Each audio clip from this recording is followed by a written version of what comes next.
नमस्कार दोस्तों, मैं हूं नीलांबुज पांडे। आप देख रहे हैं पीबी इन्वेस्टिंग यूट्यूब चैनल। तो आज के वीडियो में हम टेक्निकल एनालिसिस के कुछ महत्वपूर्ण पहलू के बारे में डिस्कस करने वाले हैं।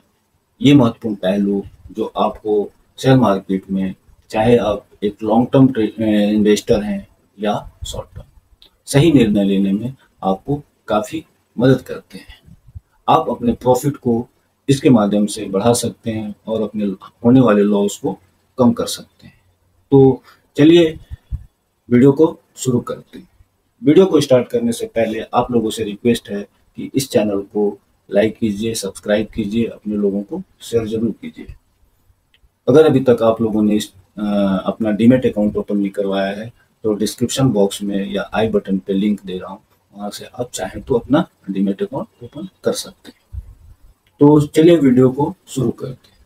तो दोस्तों, जैसा कि हमने पहले डिस्कस किया, टेक्निकल एनालिसिस एक काफ़ी इम्पोर्टेंट टूल होता है जो आपको लॉन्ग टर्म हो या शॉर्ट टर्म ट्रेडिंग हो, आपको सही निर्णय लेने में मददगार साबित होता है। आपको कम समय में ज़्यादा से ज़्यादा प्रॉफिट दिलवा सकता है, लेकिन उसके लिए कुछ टेक्निकल एनालिसिस के कुछ महत्वपूर्ण पहलू होते हैं। आपको उस पर नज़र जरूर रखनी चाहिए।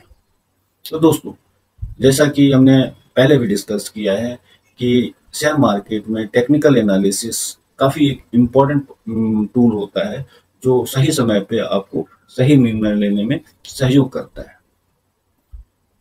इसके कुछ महत्वपूर्ण पहलू हैं जिसको आपको जरूर ध्यान रखना चाहिए किसी भी ट्रेड में अगर जाते हैं।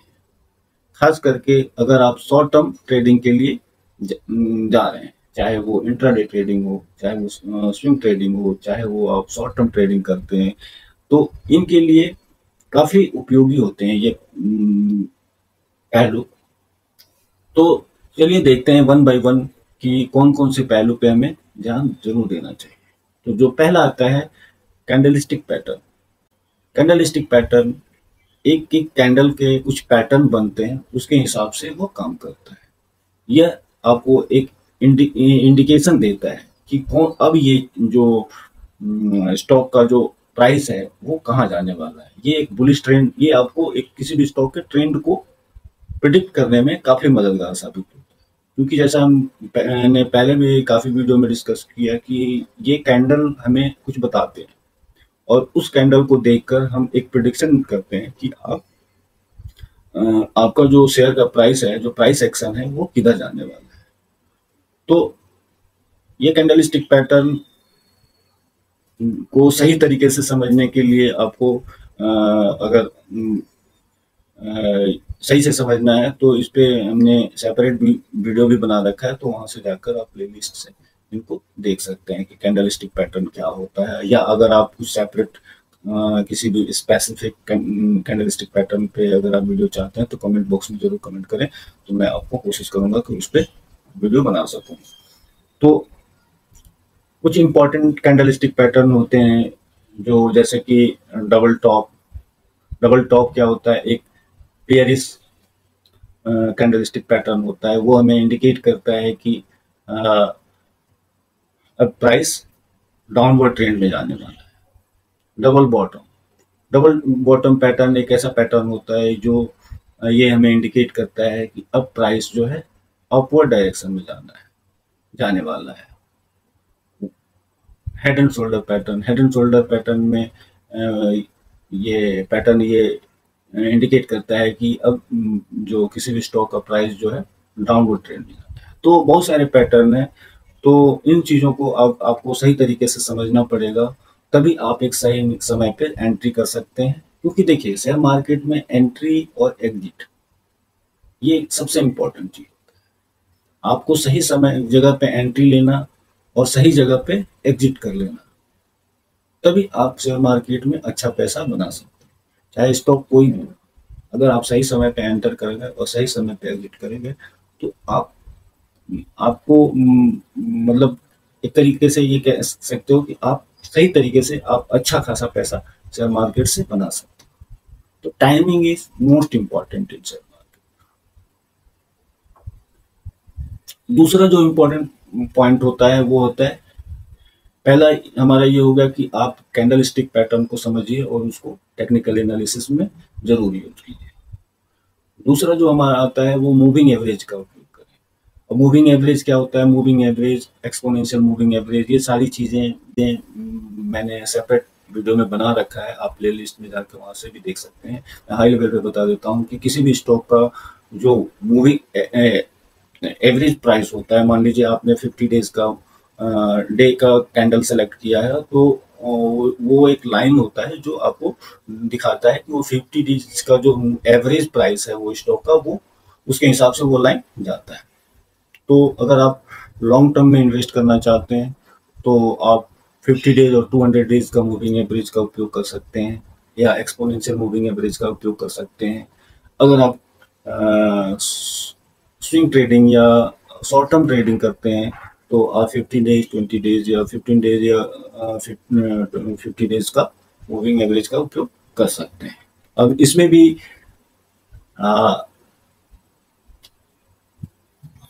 मूविंग एवरेज को भी आप एक इंडिकेटर्स की तरह कैसे यूज करेंगे? तो जब एक्सपोनेंशियल मूविंग एवरेज या मूविंग एवरेज का क्रॉस ओवर होता है, मान लीजिए जो 20 डेज मूविंग एवरेज का लाइन जो है 50 डेज मूविंग एवरेज के लाइन को नीचे से ऊपर की ओर क्रॉस करता है, तो एक बुलिश ट्रेंड इंडिकेशन आता है। सिमिलरली अगर 20 डेज मूविंग एवरेज या एक्सपोनेंशियल मूविंग एवरेज का लाइन जो है 50 डेज मूविंग एवरेज के लाइन को ऊपर से नीचे की ओर क्रॉस करता है, तो वो एक बियरिश ट्रेंड को इंडिकेट करता है। सिमिलरली लॉन्ग टर्म के लिए अगर 20 डेज और 50 डेज का अगर मूविंग एवरेज या एक्सपोनेंशियल मूविंग एवरेज की बात करें, तो अगर वो नीचे से ऊपर की ओर क्रॉस कर रहा है तो वो एक बुलिश ट्रेंड को दिखा रहा है, तो आप वहां पे एंटर कर सकते हैं। और जब वो ये 50 डेज वाला लाइन ऊपर से नीचे की ओर 200 डेज के मूविंग एवरेज की लाइन को क्रॉस करता है, तो एक वह एक बियरिश ट्रेंड को बताता है। तो इन मूविंग एवरेज इंडिकेटर को का उपयोग जरूर कीजिए, उसको समझिए, ताकि आप एक सही समय पर सही निर्णय ले सकें। तीसरा है आरएसआई और एमएसीडी को समझें। ये इंडिकेटर भी काफी इंपॉर्टेंट होते हैं। आरएसआई जो होता है वो अगर वो किसी भी स्टॉक का आरएसआई बिलो 30 है, मीन्स वो ओवरसोल्ड जोन में है, बियरिश ट्रेंड में है। अगर वो 40 को के ऊपर चला जाता है और बिलो 70 है, तो उसको हम एक बुलिश ट्रेंड में मानते हैं। और अगर वो 70 और नेबव चला जाता है तो वो एक ओवरबॉट जोन में चला जाता है वहां से। हालांकि वो जरूरी नहीं है कि वो ट्रेंड रिवर्सल हो 70 के बाद भी, लेकिन एक इंडिकेशन होता है कि यहाँ से स्टॉक करेक्ट हो सकता है। तो वहां पे आप वहां पे स्टॉप लॉस लगा लें, एक टाइट स्टॉप लॉस लगा लें। अगर आपने नीचे से एंट्री की है और ऊपर आप हैं और वहां पे आप आगे भी ट्रेड में बने रहना चाहते हो, तो एक टाइट स्टॉप लॉस के साथ आप आगे कंटिन्यू कर सकते हैं। सिमिलरली एमएसीडी में भी क्रॉस ओवर होता है। एमएसीडी लाइन बुलिश और बियरिश क्रॉस ओवर होते हैं। तो एमएसीडी से रिलेटेड भी मैंने वीडियो बना रखा है, अगर आप सीखना चाहते हैं डिटेल में तो वहाँ प्लेलिस्ट से जाके आप देख सकते हैं। तो आरएसआई और एमएसीडी इंडिकेटर को भी आप टेक्निकल एनालिसिस में ऐड कर सकते हैं। अगला जो हमारा पॉइंट आता है वो सपोर्ट और रेसिस्टेंस लेवल। सपोर्ट और रेसिस्टेंस, कोई भी स्टॉक मान लीजिए ऊपर से नीचे आता है, जहां पे उसको एक अस्थायित्व मिलता है, सपोर्ट मिलता है, उसको हम शेयर मार्केट में सपोर्ट बोलते हैं।